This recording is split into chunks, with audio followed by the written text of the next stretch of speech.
NCERT वर्ग 10 chapter 8वां है और इसमें त्रिकोणमिति का परिचय जानते हैं। तो यहाँ पहले से लिखा हुआ है, इसी के विषय में जानते हैं।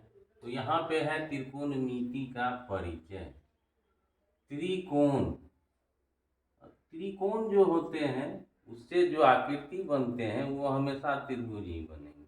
अगर जिसमें 3 कोण है तो कहीं न कहीं वह त्रिभुज का ही निर्माण करेगा, और जब 3 कोण है तो 3 भुजा भी होगा। तो इसमें जो है 3 कोण और 3 भुजा वाले एक समकोण त्रिभुज का जो है हम लोग परिचय जानेंगे, और मुख्य रूप से इसी समकोण त्रिभुज पर सारा दामोदर ये त्रिकोणमिति का है। तो जैसे कि यहाँ लिखा हुआ है समकोण त्रिभुज में कितने समकोण होते हैं, तो हम लोग पहले से भी जानते हैं कि समकोण त्रिभुज में समकोणों की जो संख्या होती है वह केवल एक ही होते हैं। एक से ज़्यादा समकोण त्रिभुज में नहीं होते। अब है कि उसी समकोण त्रिभुज में जिसका एक कोण समकोण होता है उसमें न्यून कोणों की संख्या कितनी होती है। तो जाहिर सी बात है कि न्यून कोणों की संख्या 2 होंगे और समकोणों की संख्या 1। तो तीनों यहाँ पे मौजूद है, एक समकोण और एक 2 न्यून कोण। तो 3 कोण हमें दिया जाता है। अब है दोनों न्यून कोण का योग कितना होता है। अगर समकोण त्रिभुज है तो दोनों न्यून कोणों को अगर जोड़ेंगे तो वह पूरा कोण अर्थात 90 डिग्री के बराबर होता है। किसी समकोण त्रिभुज में भुजा के नाम कौन कौन होते हैं। ये तो कोण की बात हुई। अब भुजा कहता है कि किसी समकोण त्रिभुज में भुजा के नाम कौन सब होते हैं। तो इसमें जो है पहला नाम कर्ण है, और यह जो है बैठता है 90 डिग्री। जो समकोण होते हैं उसके सामने जो भुजा होते हैं वहीं बैठते हैं, अर्थात कर्ण जो होगा वह सबसे बड़ी भुजा होगी, और यह जो है 90 डिग्री के कोण के सम्मुख के भुजा होते हैं। उसके बाद है दूसरा लंब।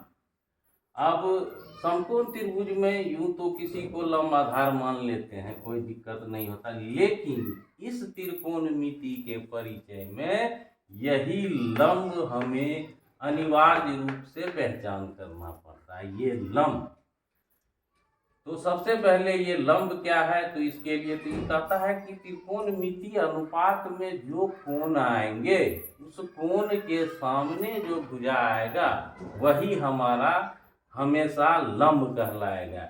ये चीज अनिवार्य रूप से ध्यान में रखने वाली है, क्योंकि इसके अलावे ये तो खोजा ही रहता है। ये दोनों में फैसला करना पड़ता है कि कौन लंब होगा, और लंब की पहचान यही है जो भी 6 त्रिकोणमिति अनुपात होते हैं उसके लिए जो कोण का प्रयोग होता है उस कोण के सामने जो भुजा आएगा वही हमारा लंब होगा। ये 2 का खोज कर लिए, तीसरा ऑटोमेटिक हमारा आधार हो जाएगा। तो ये समकोण त्रिभुज के जो है 3 भुजा है। अब है समकोण त्रिभुज में जो है जो सूत्र का प्रयोग होता है वह है पाइथागोरस प्रमेय जो है वह हमारे इस त्रिभुज में उपयोग होते हैं, और इसको जानना अति आवश्यक हो जाता है। तो पाइथागोरस प्रमेय कहता है कि कर्ण का जो वर्ग होगा वह लंब के वर्ग और आधार के वर्ग का योगफल के बराबर होगा। जैसा यहाँ लिखा गया है, कर्ण स्क्वायर बराबर लंब स्क्वायर प्लस आधार स्क्वायर। अब चलते हैं, ये तो हो गई कि इसमें जो त्रिभुज आएंगे उसके संबंध में जानकारी और सूत्र।